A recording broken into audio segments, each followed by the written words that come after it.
दोस्तों, इस पूरे सियासी और धार्मिक विवाद की इनसाइड स्टोरी और भूपेश बघेल के तीखे सवालों को जानने से पहले इस वीडियो को तुरंत लाइक और शेयर करें और हमारे चैनल फोर्थ आई न्यूज को अभी सब्सक्राइब करें।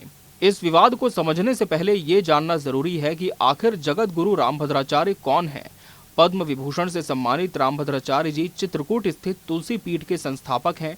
बचपन में ही उनकी आंखों की रोशनी चली गई थी, लेकिन आज वो 22 भाषाओं के ज्ञाता हैं और अयोध्या राम जन्मभूमि विवाद में सुप्रीम कोर्ट में उन्होंने हिंदू पक्ष की तरफ से सबसे अहम गवाही दी थी। आपको याद होगा, हाल ही में फोर्थ आई न्यूज ने आपको एक खबर दिखाई थी जिसमें रामभद्राचार्य जी ने छत्तीसगढ़ में स्थित माता कौशल्या के गांव चंदखुरी को लेकर एक बयान दिया था, जिस पर भी काफी विवाद हुआ था और स्थानीय नेताओं ने आपत्ति जताई थी।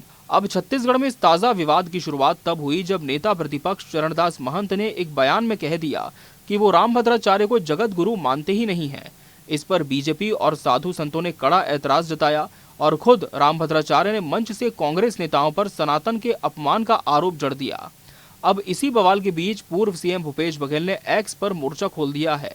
भूपेश बघेल ने सीधे रामभद्राचार्य से सवाल पूछते हुए लिखा है कि अगर रामभद्राचार्य जी इतने बड़े गौ भक्त और राम भक्त हैं तो वो बताएं कि मोदी जी ने गौ मांस भक्षक यानी बीफ खाने वाले किरण रिजिजू को अपने मंत्रिमंडल में रखा क्यों है। तो ये बताया रामभद्राचार्य जी, ये गौ भक्त हैं, राम भक्त हैं और मोदी जी ने किरण रिजिजू जो गौमांस भक्षक है उसको मंत्रिमंडल में रखे हैं। क्या रामभद्राचार्य जी उसे उचित मानते हैं? नॉर्थ ईस्ट में जितने उसके मुख्यमंत्री हैं, मंत्रीगण हैं, बहुत सारे लोग हैं जो गौमांस भक्षण कर रहे हैं, गोवा में कर रहे हैं। तो क्या रामभद्राचार्य जी उसे उचित मानते हैं? क्या जगत गुरु इसे सही मानते हैं? बघेल यही नहीं रुके, उन्होंने तंज कसते हुए आगे कहा कि मैं रामभद्राचार्य जी से निवेदन करता हूं कि वो अपने शिष्य धीरेन्द्र शास्त्री बागेश्वर धाम वाले को निर्देशित करें कि वो पेट्रोल डीजल के दाम कम करवाएं। मैं उसे विनम्र निवेदन करना चाहता हूं कि उसका जो चेला है वो कौन है, बागेश्वर, क्या नाम उनका, धीरेन्द्र शास्त्री जी उसके चेले हैं। वो पर्ची देख के सब बता देते हैं, उन्हीं चीज से उसके चरणों में बैठे रहते हैं। अपने चेले को थोड़ा सा निर्देशित करें कि पेट्रोल डीजल के भाव थोड़ा कम करवा दें। इसके अलावा बघेल ने तंज कसा कि जगत गुरु अपनी दिव्य दृष्टि से देखकर बताएं कि प्रधानमंत्री मोदी ट्रंप के सामने इतना क्यों झुक जाते हैं।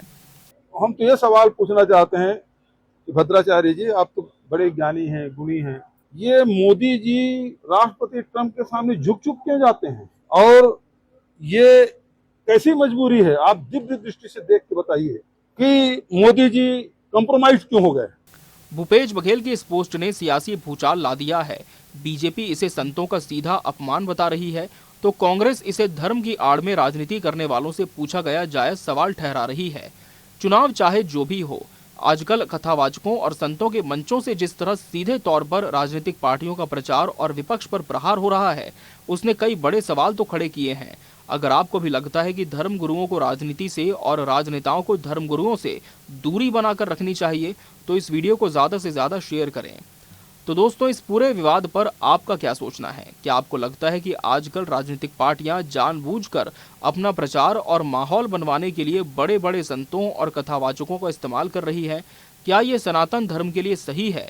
भूपेश बघेल ने जगत गुरु रामभद्राचार्य से जो सवाल पूछे हैं रिजिजू, पेट्रोल डीजल और ट्रंप को लेकर, क्या वो एक नेता के तौर पर सही हैं या फिर ये सीधे तौर पर एक सम्मानित संत का अपमान है?